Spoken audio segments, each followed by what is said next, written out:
I've created hundreds of trading strategies over the past 3 years. I've analyzed the ones that worked, the ones that failed, and found the one consistent thing among all the winners. Hi friends, if we haven't met, I'm Lisa, a data scientist turned algorithmic trader. I trade using only robots, so I don't spend all my time staring at the screen. The robot does all the work for me, and because I don't have a discretionary trading background, but a data science background, I use data to help me make decisions. No gut feel, no intuition, only data. So what I'm going to show you is part of the build and test process, the part where you're building your strategies from scratch. Let's say you have a whole bunch of data from your broker, the open, low, high, and close prices of your particular currency over the past 10 years. Since today is 2025, 10 years ago is 2015. So we have 10 years worth of data. When I first started trading, I already knew about the concept of not using all your data for your build process. So instead, what I did is I took 70% of the data for my build process, otherwise also known as in sample. So the build used up 70% of my data, and the last 30% of my data I used in my test process. So whatever strategy that I came up during the build process, whatever settings I came up with, I used those settings to verify that the strategy still worked in my test sample data, which is called out of sample. And if the strategy was profitable in my test period, then I would take that and trade it in my live trading, and I would record the results. But the question here is using 70% of your data in the build the best thing? What if we went and reduced this number from 70 down to 50? So here I went and built brand new strategies using half my data, and then I verified it using out of sample of 50%. And if it passed my out of sample test and was profitable, then I would trade it on a live account and record the results. What if we reduced the build process to even less data? Now I'm using a small amount of data in my build process, and I'm using a huge amount of data for my testing out of sample, and I'm trading it live. After testing hundreds and hundreds of strategies using large amounts of build data, medium amounts of build data, and then tiny amounts of build data, I am excited to announce that my findings showed that when you build using only a small amount of data and then you use a lot of the data for your test verification process, these strategies were the most profitable overall. Or in other words, small in sample, large out of sample to increase the probability that your strategy is going to work in live trading. By the way, if you're already a profitable trader and are looking at making some extra money, then you might want to check out trading.com. They provide a system for profitable traders to become hedge fund traders. From as little as $1,000, you can trade a real $10,000 account and start the process to qualify yourself and proving yourself worthy of managing hedge fund capital. Unlike prop firms who want you to fail, trading.com is different. They want you to succeed. That's why they don't put in a million rules. There's just 2 rules.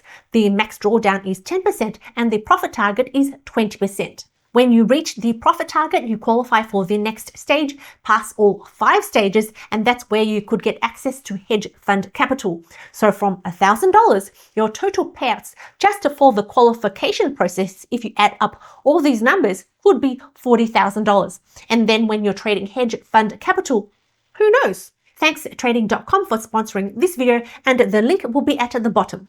The question here is, does it really work?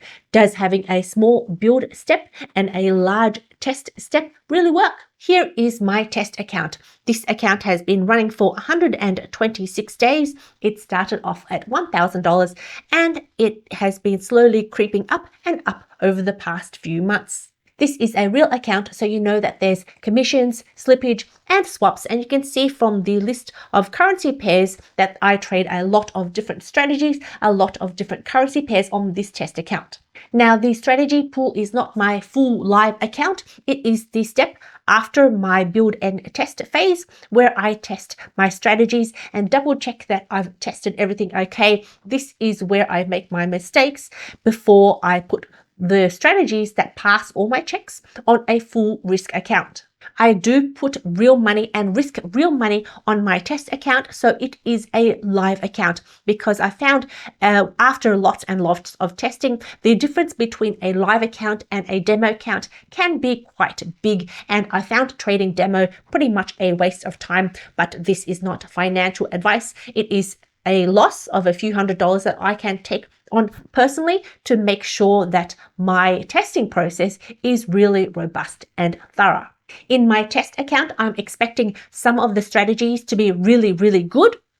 Some of them will be average, and a small handful to be poor. This is the ratio that I want to see in my test account.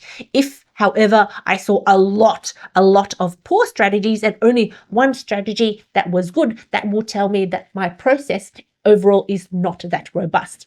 But this is what I want to see. And if we break the account down into different magic numbers, because each strategy, I give it a different magic number so I can quickly identify which ones are the good ones and which ones are the bad ones. I've got it sorted here by net profit, and you can see over half of the strategies are doing really well. They're mostly profitable, and a small portion of them are in the average range about here, and a small number of them at the bottom here are losers, which is totally fine. Overall, the account is doing well and healthy. The winners are bigger than the losers, which means I have more profitable strategies than I have losing strategies. And here is a quick screenshot of my MetaTrader 5 terminal. You can see I've got a lot of strategies currently running, and this changes all the time. Every month I might do more testing, add more strategies I want to test in this account, and remove the ones that are underperforming. This is one of the strategies I have running in the strategy pool. I sent this one out to the members of my Algo Lab community a few months ago, and this is the backtest in Strategy Quant. You can see it's not a perfect strategy. There's definitely periods of drawdown, like you can see here, and flat periods like you can see there. And if we take a look at the overview, the last update was back in April. So I would have sent this one in about April, May. That was when development and testing process stopped on this particular strategy. And since then, it's been running on my live account for the past few months, and it's doing pretty well. That one was a trend following strategy. This one I've got here. This one is a mean reversion strategy, which I also sent out to the members of my Algo Lab community a few months ago. This is the backtest in Strategy Quant. And if we switch over to the overview, you can see this one was also sent out in about April, May earlier this year. And if we switch over to its live performance over the past few months, it has also been doing pretty well. So when you're building your strategies, use a small amount of data for the build process and large amounts of data for the test process. That is one of the key steps, but not the only step involved in my workflow for building a strategy. If you want to hear about all the other robustness tests that I do, then watch this video right here. Thanks. Bye.